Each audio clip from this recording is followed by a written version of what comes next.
All right, so this Christmas my wife was putting up Christmas ornaments outside on the palm trees. Christmas lights, you mean? Christmas lights, yes, not ornaments. Go ahead. And it was, not only was it a pain in the butt, it took two of us to put these Christmas lights up just around these stupid palm trees, because the lights, when you wrap them, they like to fall down. They like to fall down the tree unless you keep them really tight, which is not really good for the light strings, and it's really hard to do. So I was thinking about what would be a cool way to be able to help you hold the lights in place. And I came up with a couple of things, drive a bunch of screws in there, put some nails in there, whatever. Of course, all that stuff damages the tree. And I'm not a tree hugger, so I don't mind throwing a couple of things into a tree. Obviously, you'll see that here soon. But this is what we came up with. Plumber Strap.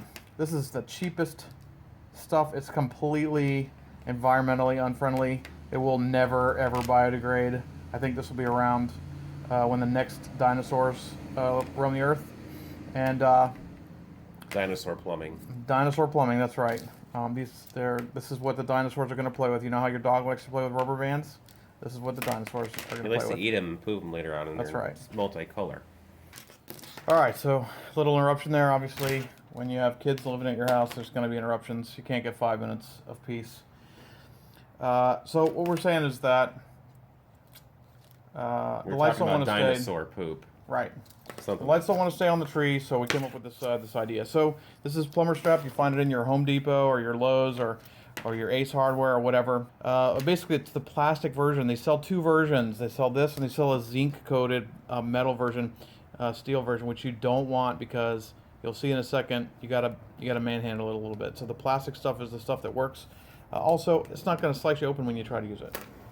So what you want to do is you want to start at one end, and I started by using a 5-hole separation, but I actually think that it's probably, for the size of trees that we had, I probably should have gone something like 7. But I'm going to show you what I did. It's really simple.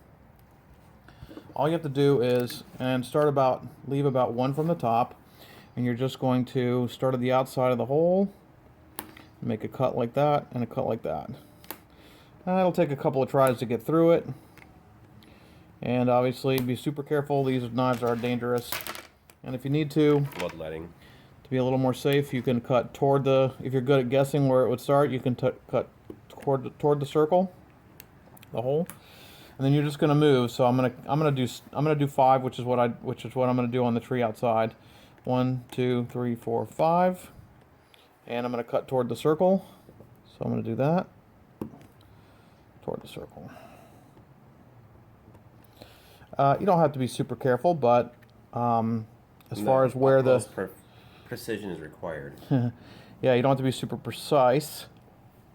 And when you're done with this strap, after you're done hanging all your Christmas lights, you can hang potato chips and sell them.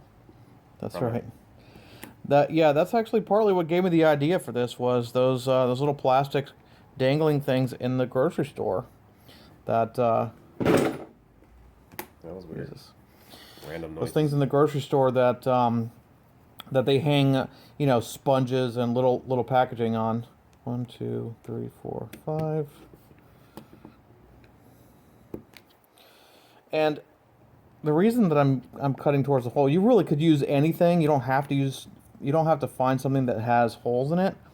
But I like the holes because what you'll see is what we'll do when that's done is these little triangles aren't so razor sharp. If we were cutting triangles in something that was solid, these things would be razor sharp, really sharp. So you do that all the way down. Obviously, if you're going to put something in a 10-foot tree, it's going to take you a little while to get that done. But this is a one-time use thing, or not a one-time use thing. It's a one-time effort. Then you get to keep these, like I said, for years. Every year you can use the same ones over and over again. So then, as you'll see, when you put this on, you're going to mount this to the tree, and you should probably pre-work these a little bit. Make sure that you've got them cut. I was just thinking, after you get done decorating your Christmas trees, if you need to do some plumbing work, you have plumbing straps now. This is great stuff to have. So I'm just pre-stressing these a little bit because I want them to kind of be easy to reach. when I get to put them on the tree. So I'm popping them out and kind of putting a little bit of a bend in them.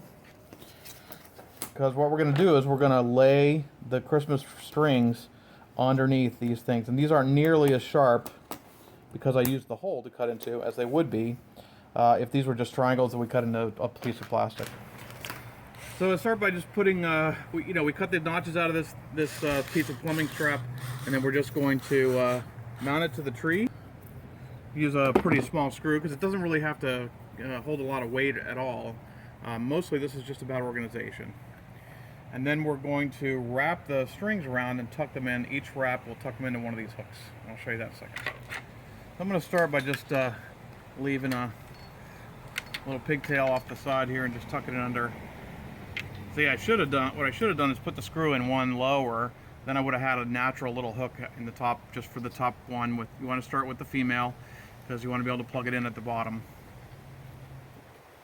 So as we wrap around, we just tuck in each row or each wrap into each one of these little hooks that we've created, and that helps keep the strings from falling down the tree as you wrap around the tree.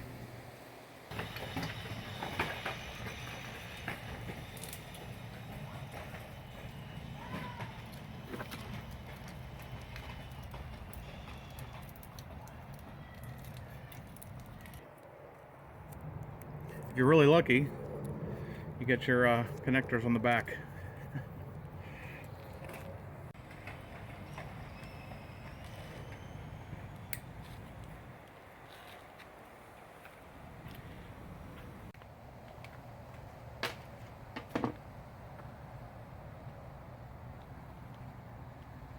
So you can see a pretty substantial difference between the two palm trees. Now, in fairness, the one on the right, we didn't really spend a lot of time being organized with them, but it's really difficult to get them to stay even, or even where you want them, even if you want them uneven. It's hard to get them to stay there unless you pull really tight on the strings, on the light strings.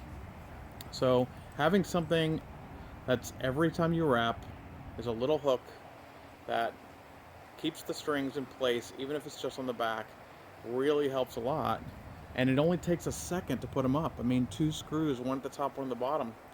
Once you make these things, they're really cheap.